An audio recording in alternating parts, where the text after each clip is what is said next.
Você já ouviu falar de bromélias? Elas são plantas incríveis que possuem algumas curiosidades interessantes.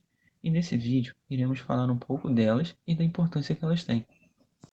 As bromélias são de uma família botânica com cerca de 3.000 espécies, e todas elas oriundas das Américas Central e do Sul.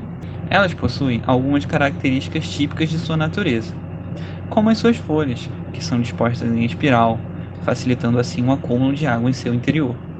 Essa água que elas acumulam em suas folhas vem das chuvas. Assim, elas criam uma espécie de hábitat aquático, onde abrigam uma rica fauna com larvas de insetos e até mesmo anfíbios em seu primeiro estágio de vida.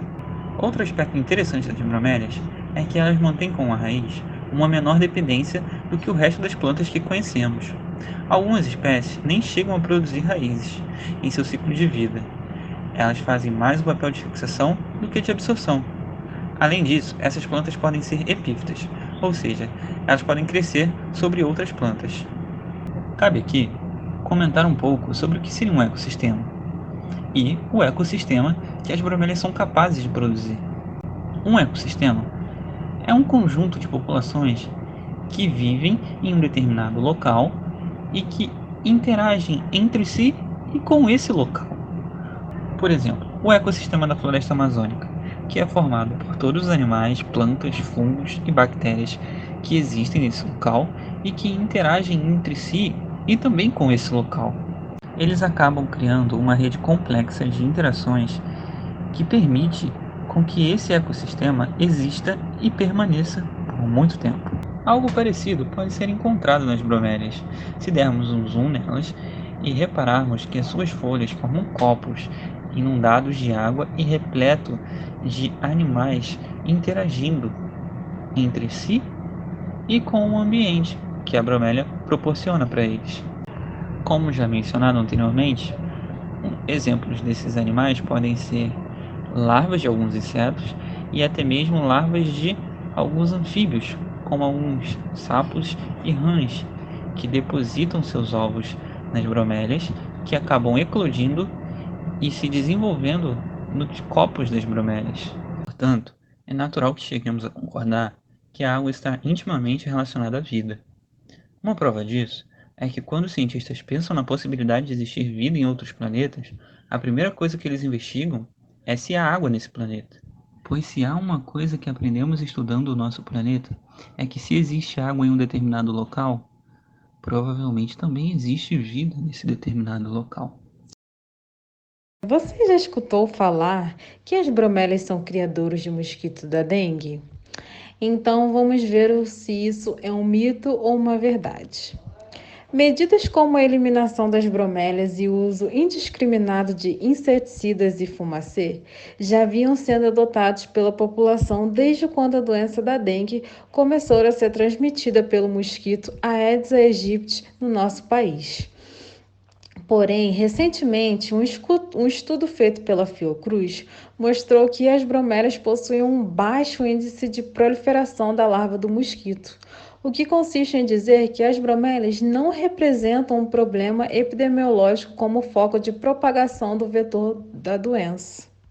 Bom, agora que a gente viu que as bromélias não representam um mal para a gente e que elas não são criadores de mosquito da dengue, a gente pode falar sobre esses remédios que as pessoas usam a fim de matar esses insetos. Bem, o primeiro deles é um inseticida. Hoje a gente já sabe, a ciência já descobriu que os mosquitos estão criando resistência a esses inseticidas usados nas plantas. E além disso, esses químicos fazem o mal para a planta e para a gente também. Então, se a planta não é um criadouro de mosquito e não faz nenhum mal para a gente, por que usar esses remédios a fim de matar os insetos? Bem, uma outra problemática que a gente encontra é o fumacê, que esse também é usado a fim de eliminar esses insetos que estão ali ou dentro da planta ou ali por fora.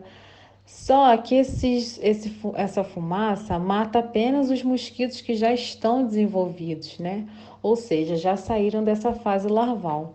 E com isso, com o tempo, a gente percebe que ele faz o efeito contrário, que ele acaba trazendo mais mosquitos. Por quê? Porque no equilíbrio da natureza existe um predador natural daquele inseto. Porém, ele também foi morto com esse fumacê para matar todos os insetos em sua volta.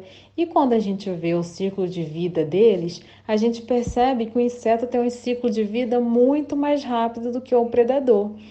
Então, esses insetos que já estavam ali dentro da planta, dentro da bromélia, no seu ciclo larval, vai crescer muito mais rápido do que o seu predador. Então, com o tempo, a gente percebe que tem muito mais mosquito do que antes. Por quê? Porque o predador ainda não deu tempo de se desenvolver a fim de predar os mosquitos que estão ali incomodando. Então, além das bromélias serem um local em que muitos animais começam seu primeiro ciclo de vida, ela também serve como uma espécie de esconderijo, pois muitos répteis, anfíbios ou até mesmo insetos usam a bromélia como um esconderijo no meio da floresta. E agora a gente já sabe que essa ideia de que ela é um criadouro da dengue é uma ideia errônea e prejudicial para o meio ambiente. Então, com isso, a gente vê que essa retirada dessas bromélias no ambiente para ou a ideia de que ela é um criadouro do mosquito da dengue ou para a ornamentação pode causar um desequilíbrio no local. Agora que a gente já conheceu um pouco mais sobre as bromélias, vamos falar sobre sua preservação. A gente pode começar imaginando que ela é uma espécie de um lago no meio da floresta, pois vimos que muitos animais possuem o primeiro ciclo de vida na água, e se elas não estivessem ali, isso poderia causar um desequilíbrio ecológico no ambiente.